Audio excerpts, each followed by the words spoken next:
अब सिर्फ लड़कियों को नहीं, बेटों को भी बचाओ। ये बात मैं क्यों कह रहा हूं इस पूरी वीडियो में देखिए। आखिर क्यों शादी के बाद खुद की पति को खत्म किया? अगर ऐसा करना था तो शादी ही नहीं करती या फिर कहीं चली जाती। ऐसा घिनौना काम करने की क्या जरूरत थी? अब मर्द शादी के नाम से डर रहे हैं। ये कहानी कोई मजाक मस्ती का नहीं, ये कहानी है एक ऐसे लड़के की जिसका अंत उसकी पत्नी ने बहुत खूबसूरती से कर दिया। आखिर क्यों ऐसा हो रहा है? अभी कुछ दिन पहले आपने देखा कि कैसे एक लड़की अपने बॉयफ्रेंड के साथ मिलकर अपने पति की को खत्म कर दी। आइए समझिए इस पूरी घटना को, जो आपके पैरों से जमीन खिसका देगी। क्योंकि आजकल जिसे लोग शादी का नाम दे रहे हैं, क्या वास्तव में ये सही है कि गलत? क्योंकि ऐसी घटना लगातार सामने निकल कर आ रही है। पहले बेटियों के विदा होने पर माँ बाप की आंखें भर जाया करती थीं, लेकिन अब बेटों को सौंपते वक्त भी माँ बाप की रूह कांपने लगी। क्योंकि अब दूल्हा बनकर निकला बेटा, कभी कभी कफन में लपक कर लौट। पहले मुस्कान रस्तोगी ने जिस तरह से अपने पति को मारकर ड्रम में डाल दिया, और अब मेघालय की सुनसान वादियों में राजा रघुवंशी के साथ जो कुछ हुआ, उसने मानवता के रिश्ते को शर्मसार कर दिया। क्योंकि जो कुछ हुआ वो सिर्फ हत्या नहीं थी, वो उस भरोसे की चिता थी जिसे हम और आप शादी से जानते हैं।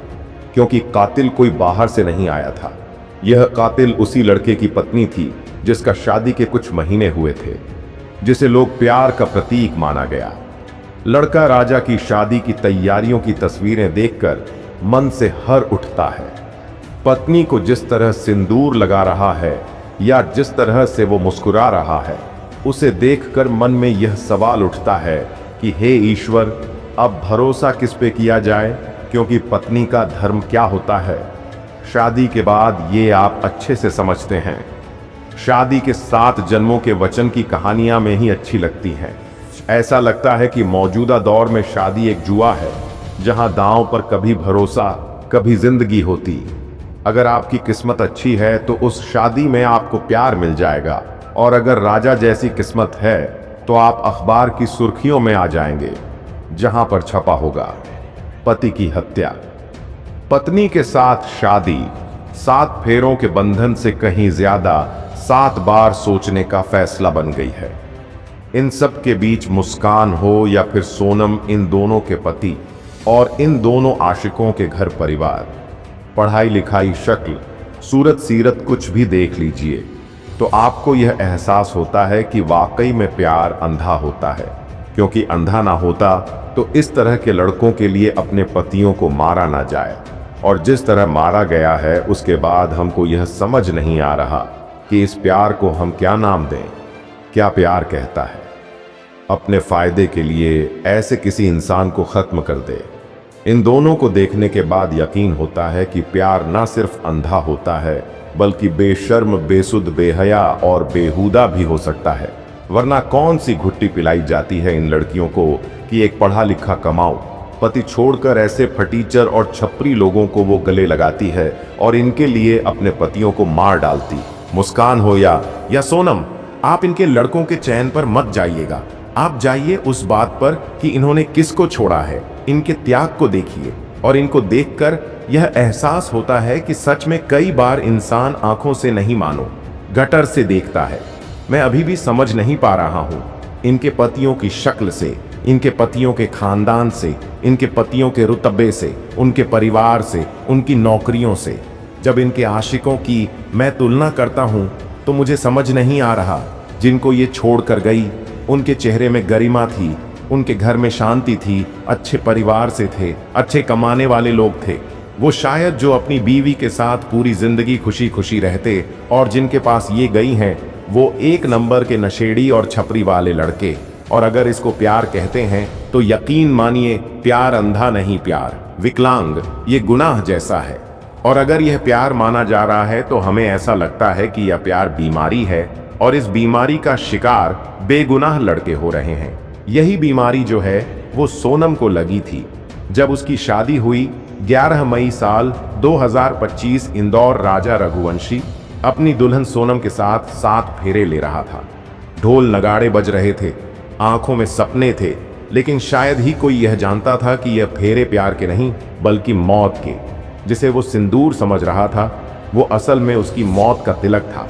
जिसे वो प्यार समझ रहा था वो धोखे की सबसे खतरनाक शक्ल थी। शादी के 9 दिन बाद ही 20 मई को सोनम अपने पति से कहती है कि मुझे मेघालय घूमना है, कामाख्या जाना है, शिलांग जाना है, हरियालियां देखनी है, हनीमून का साथ मिलकर मजा लेंगे। पति को एहसास नहीं होता है कि यह बनी बनाई हत्या का जाल था। पति मान जाता है और कहता है कि ठीक है, एक बार मम्मी से बात कर लेते हैं। लेकिन लड़की कहती है कि नहीं, मैंने टिकट बुक कर दी, अब जाना ही पड़ेगा। लड़के की मां उसे रोकने की कोशिश करती है, लेकिन लड़का नई नवेली पत्नी की पहली जिद के सामने हार जाता है और फिर अपनी पत्नी के साथ चला जाता है। हैरानी इस बात की कि टिकट सिर्फ एक तरफ हुई थी। 22 मई को दोनों मेघालय पहुंचते हैं। वहां पर वादियों में सीढ़ियों पर ट्रैक करते हैं। बताया जा रहा है किराए का स्कूटर लेते हैं। सब कुछ परफेक्ट हनीमून की तरह होता है। फिर 23 मई एक सुबह बहू अपनी सास को कॉल करती है कि जंगल में खाना नहीं मिल रहा, रास्ता बड़ा मुश्किल है। पति ट्रैकिंग की जिद कर रहा था। वो थकान का नाटक कर दी और फिर फोन ऑफ हो गया। इसके बाद 2 तारीख को राजा की लाश मिलती है। सिर पर धारदार हथियार के निशान होते हैं, गहने गायब होते हैं। पास में सोनम की जैकेट होती है और किसी को कुछ समझ नहीं आता। हर कोई इस लड़के के लिए आंसू बहाता है। हर कोई यह सोचता है कि यार एक नया नवेला जोड़ा यहां से मेघालय गया था, क्या हो गया, क्यों हो गया। लोग लापरवाही का जिक्र कर रहे, बीवी के साथ किसी अनहोनी का जिक्र कर रहे थे। लेकिन इन सारी चीजों से पर्दा 9 तारीख को हटता है जब गाजीपुर के एक ढाबे से यह लड़की मिलती है और पुलिस के सामने सरेंडर कर देती है। और यहीं से सारे सवाल खड़े होते हैं, क्योंकि पुलिस ये कहती है कि यह सरेंडर एक नाटक था, हत्या किसी और ने नहीं, सोनम ने की थी। और सोनम ने प्लान करके उसे पहले मेघालय बुलाया, फिर खाई तक ले गई, फिर अपने साथियों के साथ मिलकर उसकी हत्या की और हत्या के बाद वहां से निकल गई। पुलिस कह रही है कि कोई ड्रामा नहीं, स्क्रिप्टेड मर्डर था। सोनम का राज कुशवाहा के साथ अफेयर था। शादी हुई, लेकिन उसका दिल दिमाग राज के पास था और बार बार सीसीटीवी फुटेज में भी वो दिखाई पड़ती है। इनफैक्ट आपको जान के हैरानी होगी कि वहां पर एक टूरिस्ट गाइड ने भी कहा कि जब ये लोग हनीमून मना रहे तो उस वक्त और भी लोग वहां हैं। सोनम अभी भी कह रही है कि मैं बेगुनाह हूं, पीड़ित हूं, अपहरण हुआ था। लेकिन पुलिस सवाल पूछ रही है कि बहन वहां से यहां पहुंच गई, तुम्हारे शरीर पर एक निशान नहीं और तुम्हारे पति की लाश को चाकुओं से छलनी कर दिया गया, तुम पूरी तरह से बेदाग हो। शिलंग से गाजीपुर की दूरी 1162 किलोमीटर है। तुम्हें वहां तक कोई थाना नहीं मिला, तुम्हारे गहने कहां गए? और सबसे बड़ा सवाल, अगर तुम बेगुनाह थी तो फिर बाकी अपराधियों के पकड़े जाने के बाद ही सामने राजा की मां संगीता की आंखें सूख चुकी हैं। वो बार बार कह रही हैं कि मेरे बेटे ने इस पर भरोसा किया, मेरा लाल छीन कर चला गया। फूट फूट कर रो रही है। भाई कह रहा है कि हमें नहीं पता था कि हम अपने भाई को हनीमून पर नहीं बल्कि मौत के सफर पर भेज रहे हैं। उधर राजा और सोनम की शादी का वीडियो भी डराता है। जिस तरह से राजा रस्में निभा रहा था, हंस रहा था, मुस्कुरा रहा था, मेहमानों के बीच अपनी दुल्हन को प्यार से देख रहा था। उसके बाद लोगों को शादी से डर लगने लगा है। लोग कह रहे हैं कि क्या मजबूरी थी, अगर लड़की को शादी नहीं करनी थी तो वो छोड़ सकती थी, परिवार से बगावत कर सकती थी। लेकिन शादी के 10 दिन के अंदर अपने पति को मारना कहां से जायज है? अगर आय से प्यार था तो वो भाग जाती, पति से तलाक ले लेती। लेकिन एक मां का बेटा, एक बहन का भाई, एक परिवार का सहारा आखिर क्यों छीन लिया गया? क्यों शादी जैसे पवित्र बंधन को दागदार कर दिया गया? हालांकि यह घटना सिर्फ राजा की हत्या नहीं है। जैसा कि हमने पहले भी कहा कि यह उस भरोसे का कत्ल है जिसे हमने शादी का नाम दिया, क्योंकि आज प्यार, शादी, भरोसा, इन सब पर सवाल है। माँ बाप का दबाव, समाज का बोझ, लोग क्या कहेंगे, यह सोच जिंदगियां छीन रही हैं।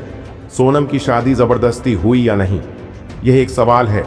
लेकिन जो रास्ता उसने चुना, धोखे का, साजिश का, खून का, वो किसी भी मजबूरी का जवाब नहीं हो सकता। अगर उसे अपनी पसंद बताने की हिम्मत दी गई होती, अगर समाज में खुलकर बोलने का मौका दिया गया होता। यह बातें चल रही हैं, लेकिन इन सारे बातों से ऊपर उठकर सवाल आज भी वही है कि किसी के कत्ल को आप जायज नहीं ठहरा सकते। बेटियों को अपने पसंद की आजादी चुनने की बात चल रही है, लेकिन लड़कों से भी अब यह कहा जा रहा है कि शादी से पहले बैकग्राउंड चेक करवाएं, चरित्र परख जाएं, क्योंकि आज सिंदूर से ज्यादा भरोसा एफआईआर की कॉपी पर हो रहा है। सुहागरात के तकिए के नीचे कभी भी खंजर छिपा हो सकता है, क्योंकि शादी अब 7 जन्मों का केवल बंधन नहीं, केवल एक रस्म नहीं, बल्कि कई बार एक ऐसा फैसला भी है जिसमें एक गलती पूरे परिवार को बर्बाद कर सकती है, किसी की जिंदगी को उससे छीन सकती है। और इसीलिए आज कई सवाल हैं। कई सवाल हमारे सवाल यह कि क्या बेटों को भी शादी करने से पहले आगाह करना होगा? क्या प्यार अब प्रेम नहीं बल्कि बारूद का मुखौटा है? क्या यह घटना एक अपवाद मान लें, या इससे पहले मुस्कान और साहिल की वो कहानी जिसमें एक पति को ड्रम में पैक कर दिया गया था, उस कहानी से अभी भी हम निकले नहीं हैं। मेरठ की वो घटना आज भी डराती है कि कैसे काम पर गया। कोई पति जब वापस लौटता है तो एक रात पहले वो अपने परिवार के साथ जश्न मनाता है, नाचता है, गाता है, और उसके बाद उसे मारकर ड्रम में पैक कर दिया जाता है। यह घटनाएं क्या अपवाद है या समाज की बदलती मानसिकता का सबूत? क्या शादी से पहले अब केवल कुंडली नहीं बल्कि क्रिमिनल रिकॉर्ड को मिलाना भी जरूरी है? और सवाल समाज से भी कि लोग क्या कहेंगी सोच ने क्या रिश्तों को साजिश का गठबंधन बना दिया है? यह सवाल बड़े महत्वपूर्ण है। शादी जैसे पवित्र रिश्ते को यह घटना शर्मसार कर दिया है। शादी अब एक सपना नहीं, एक जुआ बन चुकी है, जिसमें अगर किस्मत साथ ना दे तो अगला दिन आखिरी दिन हो सकता है। ये तो उस विश्वास की जलती चिता है जिसे तुमने देखा नहीं, लेकिन हर माता पिता अब उसकी राख में अपने बेटे की तस्वीर खोज रहे हैं, ताकि अगली बार वो सिर्फ दूल्हा न बनाए बल्कि बचा लें एक जिंदगी को, एक परिवार को, एक माँ की ममता को। क्योंकि इस बार सिर्फ राजा नहीं मरा, मर गया हर वो लड़का जो प्यार पर यकीन करता था। एक लाइन बोलूंगा, चाहूंगा कि सुरक्षित है फूल बाग की, अब टहनियां संभालो। बहुत बचा लिया बेटियों को, अब बेटे को भी बचा लो। आपका क्या कहना है इस घटना को लेकर कमेंट में जरूर बताएं।